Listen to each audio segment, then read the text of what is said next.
Express way चल रहा है रफ्तार से, उससे ज्यादा रफ्तार से हमारी साइकिल यहां पर चलेगी।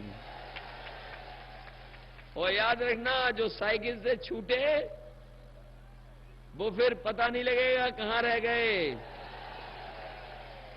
क्योंकि एक्सप्रेस वे बनने के बाद समाजवादियों की रफ्तार बढ़ गई है, थोड़ा तेज चलना सीख गए हैं।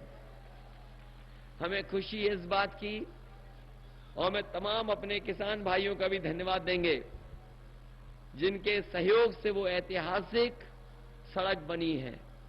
ये सड़क आने वाले समय में न केवल उन्नाव, आसपास के जिले, बल्कि उत्तर प्रदेश के लिए भी खुशहाली और तरक्की का रास्ता बनेगी। हम तो कहते हैं कि जब नेताजी से शिलान्यास करा रहे थे इस सड़क का जब शिलान्यास करा रहे थे नेताजी से, तो नेताजी ने कहा कि ये बताओ ये सड़क कितने दिनों में बनकर के तैयार हो जाएगी। हम लोगों ने कुछ ज्यादा महीने बता दिए। नेताजी ने कहा ये सरकार बनने से पहले कम से कम शुरू हो जाए, और उन्होंने कहा कि ये 24 महीने में सड़क बन जानी चाहिए। और हमें खुशी है इस बात की कि इस सड़क को हम लोगों ने 23 महीने में बनवा के तैयार कर दी। और इसमें से कुछ साथी तो आए होंगे जब एयरफोर्स के बड़े लड़ाकू विमान भी उतार के हम लोगों ने सड़क पर दिखा दिए। और ये ऐसी सड़क है, इमरजेंसी में कभी या कभी परेशानी में या कोई लड़ाई के वक्त पर अगर फोर्स को, आर्मी को भी जरूरत पड़ेगी, एयरफोर्स को भी जरूरत पड़ेगी, तो ये सड़क देश के हमारे तमाम फौज के अधिकारियों को मदद करेगी। उनकी लड़ाई में ये सहयोग करने का काम सड़क करेगी। और ये सड़क लखनऊ तक तो पहुंच गई। आगरा से लेकर के हम लखनऊ तक तो लेने में कामयाब हो गए हैं।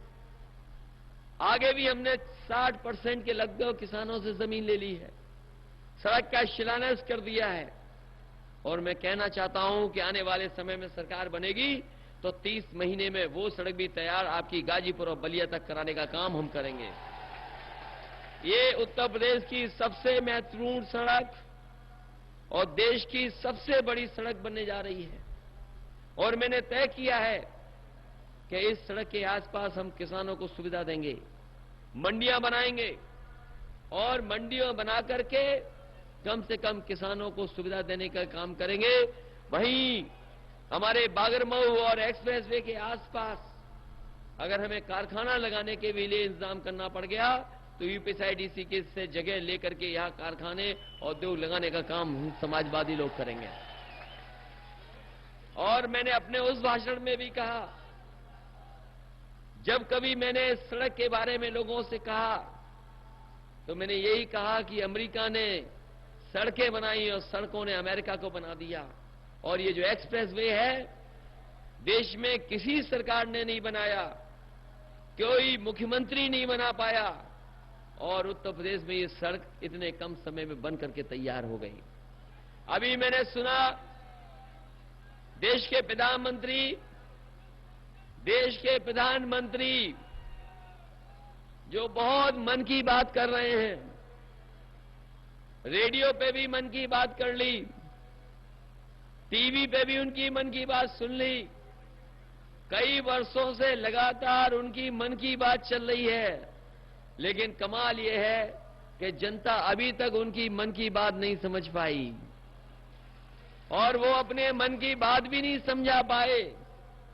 हमने तो कहा कि इतने दिनों से मन की बात कर रहे हैं आप, कम से कम कोई काम की बात तो करो, कि कोई काम किया हो तो हमें भी बता दो। और जो हमारे काम पर सवाल उठाया उन्होंने, तो मैं कहना चाहता हूं, मैंने अपने घोषणा पत्र को जब जनता के बीच में रखा तो मैंने इस बात को कहा कि कोई भी साथी एक बार इस सड़क पर चढ़ लेगा तो मैं कह सकता हूं कि समाजवादी पार्टी की चुनाव चिन्ह साइकिल के अलावा किसी और को वोट नहीं दे सकता। और मैं आज भी कहता हूं कि बीजेपी के लोग और प्रधानमंत्री जी को लगता है कि हमने कोई सड़क नहीं बनाई। देश के वित्त मंत्री आकर के कहते हैं, आज अखबार में पढ़ा होगा आपने, कि देश के वित्त मंत्री आकर कहते हैं कि आधी अधूरी सड़क का उद्घाटन कर दिया। हम कहते हैं चल करके देख लो, आगरा से कन्नौज आ जाओ, कन्नौज से लखनऊ पहुंच जाओगे, कहीं आपको रुकना नहीं पड़ेगा। ये अधूरी सड़क नहीं, ये चलती हुई सड़क है हमारी। और जो प्रधानमंत्री अगर चलने आज गुसाईगंज आए हैं, कन्नौज पहुंच रहे हैं, मैं तो कहूंगा कि 10 मिनट 20 मिनट निकाल करके हमारी सड़क पे चल लो, और चलने के बाद आप भी कहोगे कि हम भी साइकिल का बटन दबाएंगे, क्योंकि इससे शानदार सड़क देश में नहीं बनी है। और बनी हो तो हमें बता दो। यहां के एमपी साहब जो सांसद जीत गए होंगे, कोई काम किया हो तो बता दो उन्होंने। और जाने कौन से रंग के कपड़े पहन करके घूम रहे होंगे, बताओ कौन से रंग के कपड़े घूम रहे होंगे पहन के। पता नहीं कौन से रंग के कपड़े पहन के घूम रहे होंगे, और जाने कौन सी विचार बोलने लगे। हमने तो ये देखा है कि बीजेपी के लोग जब मुंह खोलते हैं तो कहीं न कहीं नफरत की बात करते हैं, जहर घोलने की बात करते हैं। और हम तो कहते हैं कि समाजवादियों पे कम से कम लोगों का भरोसा है। एम्बुलेंस अगर चलाइए 108, 102, कोई गांव में गरीब किसान अगर वो मदद चाहता है तो फोन मिलाता है तो उसके पास एम्बुलेंस पहुंच जाती है, मदद करती है। कम से कम ये भरोसा पैदा किया है समाजवादियों ने। आने वाले समय में हम भरोसा दिलाते हैं आपको कि सीएससी और जिला अस्पताल कम से कम ऐसे बना देंगे जिससे कि गरीब और किसान को कहीं और न जाना पड़े, पूरा का पूरा इलाज और दवाई का इंतजाम उन्हीं अस्पताल में हो जाए। पुलिस के लिए भी शुरू कर दिया है 100 नंबर, पुलिस के लिए भी 100 नंबर शुरू कर दिया है। और कोई फोन मिला ले, कभी भी दिन में रात में घटना की जानकारी देगा तो 15 मिनट में और 20 मिनट में पुलिस पहुंच जाएगी और उसकी मदद करने का भी काम 100 नंबर के माध्यम से होगा। जो शिकायत होती थी कभी कभी कि फोन नहीं उठता, पुलिस नहीं पहुंचती, कम से कम 100 का इंतजाम किया है। आने वाले समय में और सुधारेंगे इसको। कितना सुधार सकते हैं।